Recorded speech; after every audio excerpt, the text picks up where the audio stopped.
few weeks ago, a rather respected subscriber to my channel repeatedly made some inquiries and some comments about the failure of capitalism and that we needed to find another process. And it has helped to solidify my sense of the entire process of national and international markets. So what I see as a macroeconomic way to look at governments, nations, interlocking economies throughout the world is as follows, and it goes back hundreds of years, but certainly back over the last 100 years or so, where we have had open fascist regimes, open communist regimes, fairly open laissez-faire capitalist regimes, although obviously they're all bastardized, and to a greater or lesser extent, socialist processes which maintained as much capitalism as they could, and capitalist systems that maintained as little socialism as they could. And through it all, there is this, as I see it, delicate balance that enhances or engages the sense of freedom. And it has as much to do with democracy and the freedom of people as any other element. As a matter of fact, it may be the driver of everything.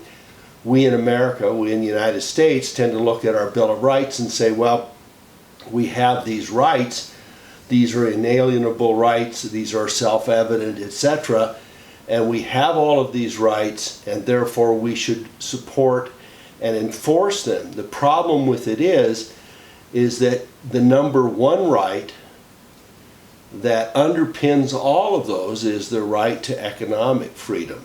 And that economic freedom is being squeezed and destroyed and dispensed with in a much more organized way than most of us are willing to accept or acknowledge. And people oftentimes who see it as problematic do not see it in the macro sense or in a systematic sense to see what is really happening to us. So I'm going to give you a little primer to what I think is going on, and perhaps that is meaningful, perhaps it is not. So I see the rural economies that we had, let's say, more than 100 years ago, before the Industrial Revolution, are in a minimally regulated free enterprise system where there are many buyers and many sellers. And even in rural communities, there were always a number of merchants that were trying to fill a market and a number of individuals who were trying to supply the market. So in the classic sense, we had farmers who provided all kinds of produce to buyers, and the buyers then had the choice to go to this farmer or that farmer, this grocery or that grocery, and to work on a relatively simple food chain that went from millions and millions of providers to millions and millions of buyers. And in that sense, everybody had the choice, free choice, on both sides of it. Farmers had every right to choose what it is they were going to raise, and buyers had every right to choose what they were going to buy, what quality they were going to buy, what content they were going to get, and how much they were willing to pay. And so the two of those offset each other and for the most part worked. So 100 odd years ago, when we had half of our population agricultural, it was not too far out to have a process of working macroeconomic functioning system. And that was true throughout all of Europe and everywhere else in one fashion or another, unless it was manipulated by the internal workings of the system. Now, what has happened in the last 100 odd years, as I see it, is that this balance, this sitting on top of the ball, if you like, which was fairly easy 100 odd years ago and worked for the most part, started to break down as soon as the Industrial Revolution began. And of course, it was there were the seeds of its deceit, the seeds of its break apart were already evident in the process even at that time, but they weren't fully implemented. And of course where we are now is that they are 80 or 90% implemented, and it is working on both sides of the situation. So throughout the late 1800s and early 1900s, we had political entities that attempted to work on the socialist side, that is to have a more centrally regulated and more centrally providing government, and on the capitalist side, where allegedly we had fascists, we had laissez-faire free markets, and we had industrialists working to be the providers. And so as we broke away from these small independent self-supporting communities, we began to move more on both sides of this toward various economic processes. And a lot of people will see these as totally disconnected. I see them in the loop, and I'll show you why. So as we had some countries that jumped from a relatively free market system, albeit Tsar-driven like Russia, like the Soviet Union, they moved immediately to communism and then to totalitarianism.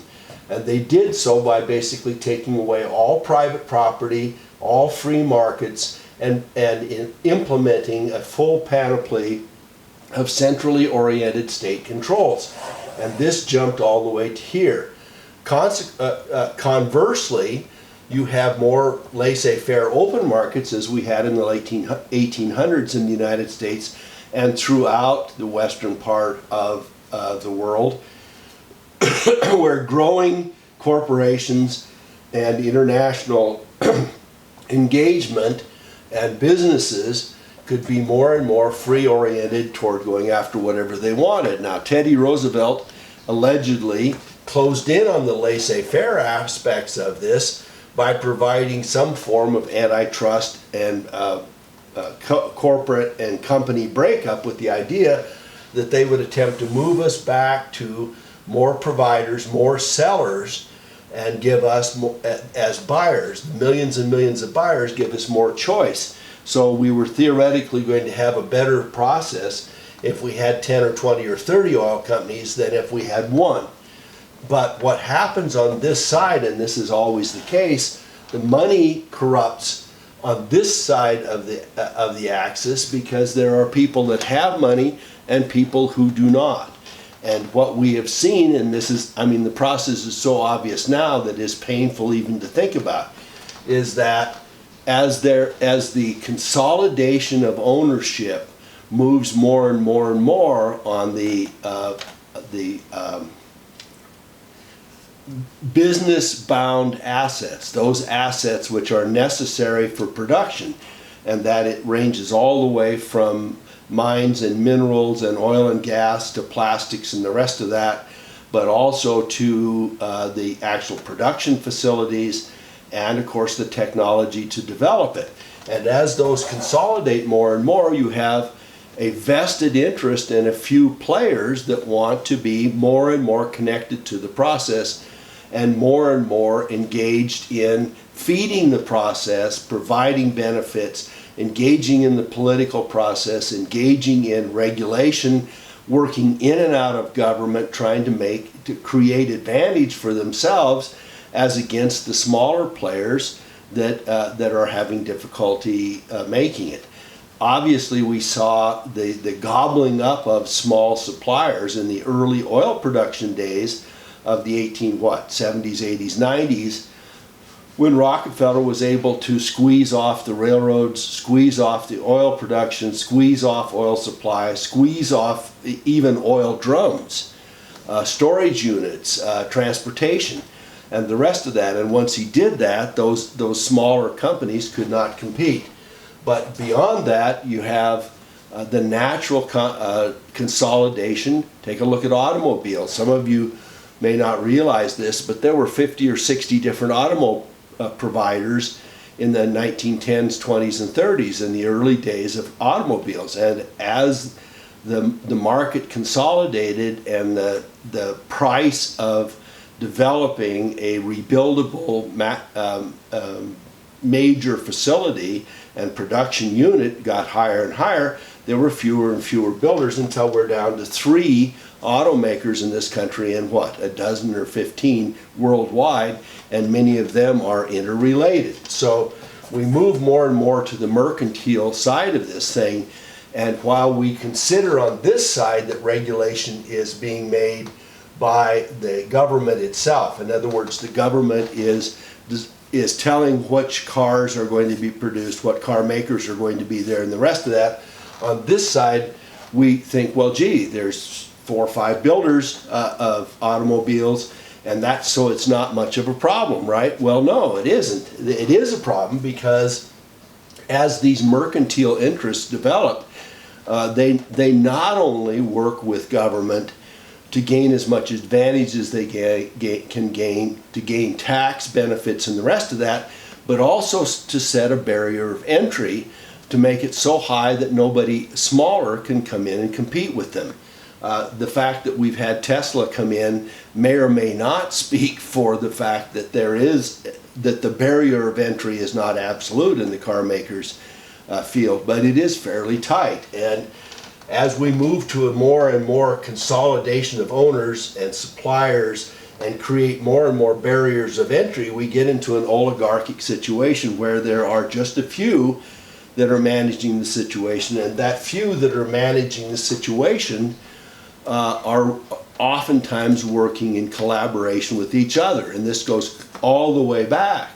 But I think it was in the 50s and 60s where the oil companies were winking and nodding and having little meetings and controlling the price of oil, and there was a huge lawsuit on it, and it took years and years and years to prove the lawsuit, and all it did was make the oil companies smarter about how to manage effectively an ownership monopoly to work it out from there.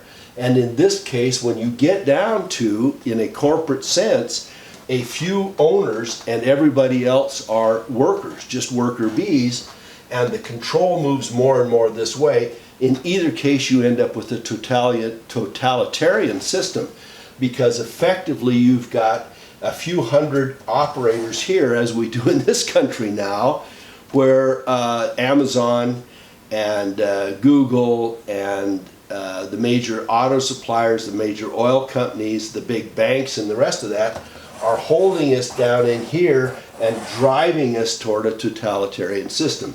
And we see that, and I know some people will question it, but we see that in all kinds of ranges. One of the symptoms of this on the so-called free market side, one of the symptoms of it is that there are more and more regulations, more and more government, more and more oversight, more and more manipulation of the markets and the economy. And concurrent with that, which nobody tends to look at, and this is very true throughout the FDR period, is that as the mercantile interests take over and work more and more preeminently, outfits like Walmart take out tens of thousands of grocery stores and department stores and hardware stores and tire shops, that as that happens, more and more people become employees, more and more people become dependent upon the system, and the system, in order to respond to it, says, well, we will provide you with social benefits. So they borrow from this side of the spectrum to make it so that people are more and more dependent upon a managed, overseeing, controlling government side. And one of the things that Mitt Romney errantly pointed out was 47% of the people are getting checks, and that those people are not going to be responsive to a more free market system. Now, I'm no fan of Mitt Romney, but in effect what has happened, and FDR wanted this to happen, was for more and more people to be dependent upon government to force their benefits in and to minimize their benefits. And so here we are down in this part in the United States, down in this part of the spectrum where we have something like 600 billionaires in the United States. And we now have 50% of the population that's working for close to $9 an hour. People don't believe that, but it is the case. We have more and more people that are off the unemployment rolls. Currently, President Trump is extolling the fact that he's adding more and more new jobs, and I think he probably is. But there are more and more service jobs, there are more and more minimum wage jobs, many of them are part-time jobs, and the government ends up having to respond by effectively being the employer of last resort, in the sense that the benefits and supplies and infrastructure that are provided to the people through the government. So we have welfare and workfare and government subsidized housing, all kinds of subsidies. We've got WIC programs and baby benefit programs and food service and the rest of these things, discounted schooling, free schooling, discounted food lunch programs. We've got healthcare and emergency healthcare where we actually service people that have no insurance at all. And that all fits down into this process, and what it is doing is that it's driving us to a fully managed, controlled system. And you can say, well, no, we've got free enterprise here, we have free choice. Well, you are, on this side of it, one is only a free-range chicken. It is, you have freedom of movement within the chicken yard, and that's it. And the chicken yard becomes smaller and smaller, the extent of freedoms becomes smaller and smaller, and the fundamental rights that we have become more and more constrained. So as this totalitarian system works better and better, it makes things worse and worse. And what I pointed out in an earlier video is that part of the problem with the totalitarian, communist, monopolistic totalitarian system was they couldn't control the masses. They couldn't keep control of everybody, and there was leakage in the system.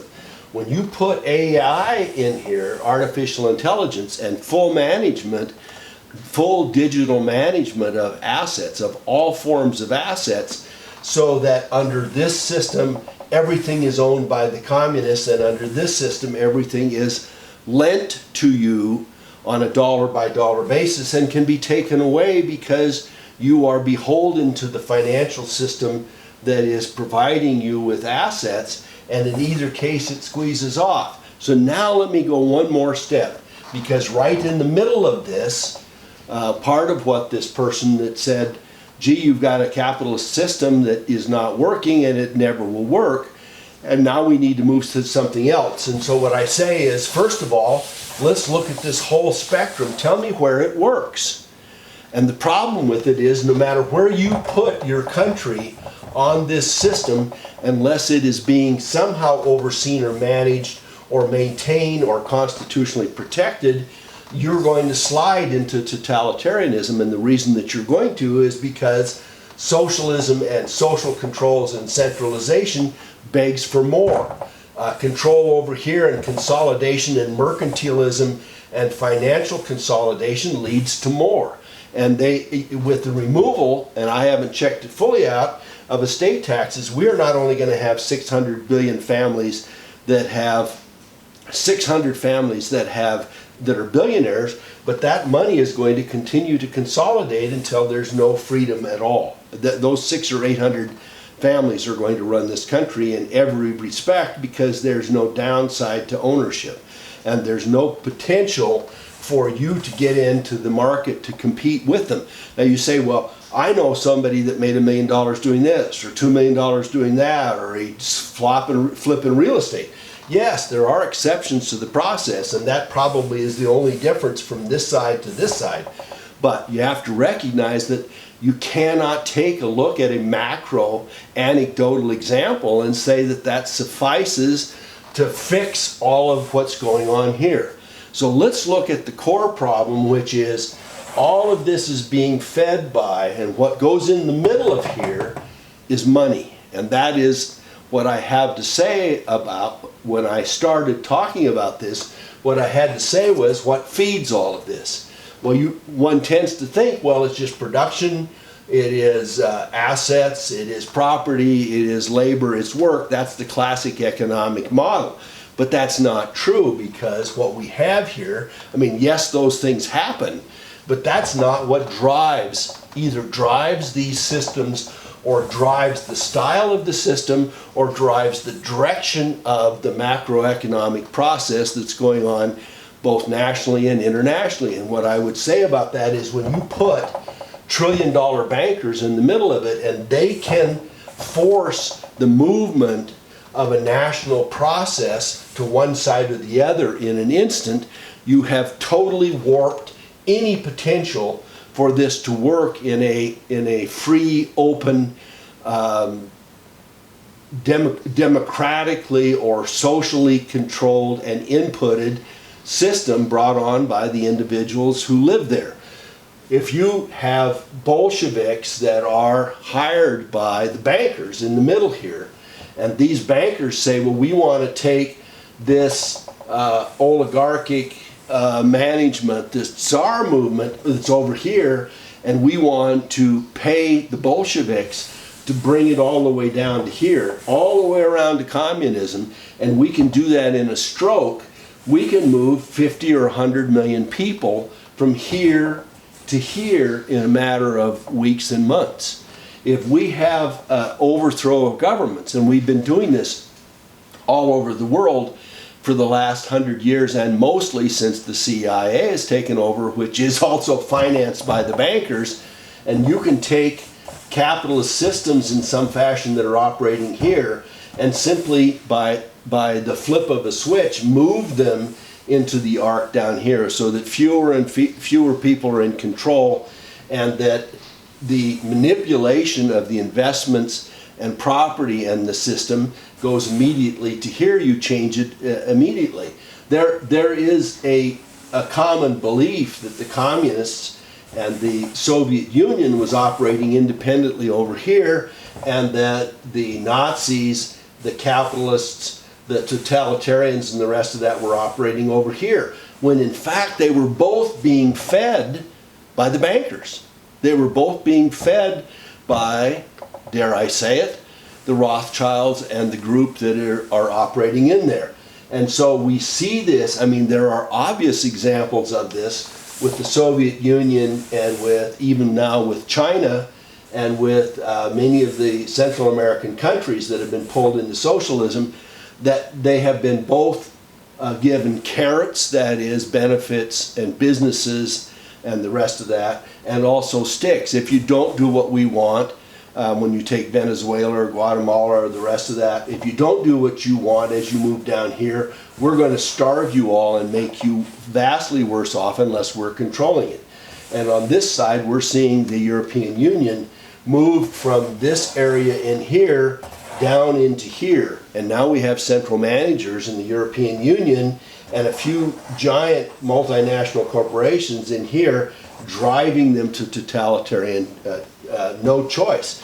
And what goes away with all of this, and people say, well, this is just the economic part of it, right? No, that's not the case. What goes away with it is that the control of these systems on either side of it so overtake the governmental process that is involved, is that all of the freedoms that you have that are available up here when you have a laissez-faire or a minimally managed free enterprise system, and everyone has the economic capacity, A, to make choices, B, to design their own lifestyle, and C, to speak out on their own behalf and to operate and make choices in their best interest.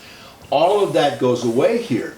And so you have people, we have a whole generation now of people that are down in this area who are saying, well, as long as I have my cell phone, as long as I can go to work every day, as long as I can come home and play video games at night, and as long as I have enough to eat and some health insurance, or at least I can get some kind of discounted form of Obamacare, I'm okay down here, and I'm willing to give up all my freedoms in order to stay well off here.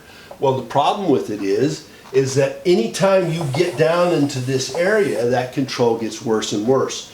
And when we have a setting right now where roughly half the population in the United States doesn't have $400 to fix its car, we have moved very far down into this area, and we are no longer making free choices. So when we watched what happened in the United States, we went in, let's call it 1900, from here into laissez-faire capitalism, into the Teddy Roosevelt pre- and post-mercantile area.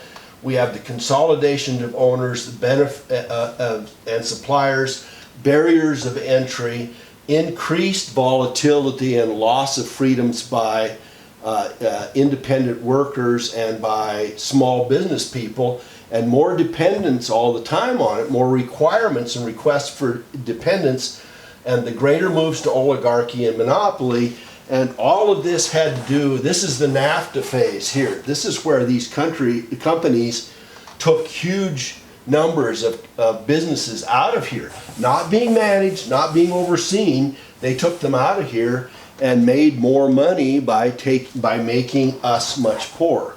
Now, is Trump going to fix this? He says he is, but is he going to turn this process back to here? There's no evidence of it. And on the other side, you have kind of mixed communism like you do in China, and it again ends up operating just the same. And that's true both in Russia and China, where you have, the Russians are going to say, well, we're over here.